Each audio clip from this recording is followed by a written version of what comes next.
नरेंद्र मोदी सरकार द्वारा की गई कायरतापूर्ण युद्ध विराम को बचाने के लिए, उसको ढकने के लिए, जनता के बीच में उसका गलत असर न जाए, जनता पूछे ना कि हमने पीओके क्यों नहीं लिया नरेंद्र मोदी जी, हमने बलूचिस्तान को क्यों नहीं आज़ाद कराया नरेंद्र मोदी जी, जब हमारी सेनाओं ने पाकिस्तान को घुटनों पर रख दिया था। उस कायरतापूर्ण कार्रवाई को जो उन्होंने डोनाल्ड ट्रंप के कहने से रोकी थी, दबाव में आकर के सीज फायर किया था, उसको खाली बचाने के लिए श्री निशिकांत दुबे इस तरीके के नीचतापूर्ण हरकतें कर रहे हैं। क्या अटल बिहारी वाजपेयी, नानाजी देशमुख या भारतीय जनता पार्टी के अन्य नेता जो उस समय जनसंघ में थे, चाहे बलराज मधोक हो, चाहे कुशाभाऊ ठाकरे हों, उस वक्त ये सब दस्तावेज क्यों नहीं लेकर के आए थे? क्या वो लोग भी गद्दार थे निशिकांत दुबे? या वो लोग आपकी तरीके से नीच नहीं थे? वो जानते थे कि इंदिरा जी जो हैं दुर्गा माँ का अवतार है, उन्होंने स्वयं कहा था।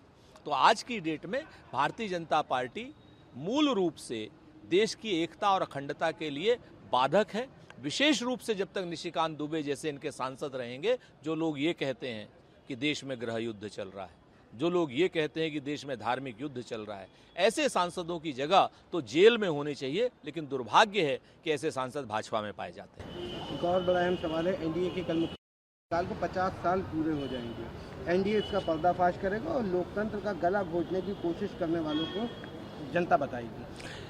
इमरजेंसी का चैप्टर अब बहुत दूर जा चुका है, कांग्रेस इस पर माफ़ी मांग चुकी है। इमरजेंसी को लेकर के अब जनता में कोई विरोध का भाव नहीं है। आज की डेट में तो जो अघोषित इमरजेंसी चल रही है देश में, जिस तरीके से नरेंद्र मोदी जी की सरकार ने अर्थव्यवस्था का पर कुठाराघात किया हुआ है, आज की डेट में आपकी आवाज़ स्वतंत्र नहीं है, जिस तरीके से विपक्ष के नेताओं के ऊपर ईडी का, सीबीआई का, इनकम टैक्स का छापा पड़ रहा है, जिस तरीके से जो भी सत्ता के विरोध में अखबार जैसे गुजरात समाचार जैसे अखबार आते हैं, उनके ऊपर ईडी का छापा चल रहा है, ये तो इमरजेंसी से भी बुरे हालात चल रहे हैं। आज की डेट में जिन लोगों ने इमरजेंसी देखी है वो आज बताते हैं कि इमरजेंसी में भी इतने खराब हालात नहीं थे। इमरजेंसी में भी भारत की जो पत्रकारिता की रैंकिंग थी दुनिया में 50 के अंदर थी, आज की डेट में दुनिया में जो रैंकिंग है वो 150 से ज़्यादा पायदान नीचे गई हुई है। लोग जानते हैं कि इमरजेंसी नरेंद्र मोदी जी के शासनकाल में ज़्यादा है। लोग 25 और 26 जून को इन्हीं की इमरजेंसी के विरोध में बाहर निकलेंगे, ऐसा हमारा पूर्ण विश्वास है। इस बैठक के बाद एक और बात हुई किए गए हैं, जिसमें पहला ऑपरेशन सिंदूर है और दूसरा जातीय जनगणना पर।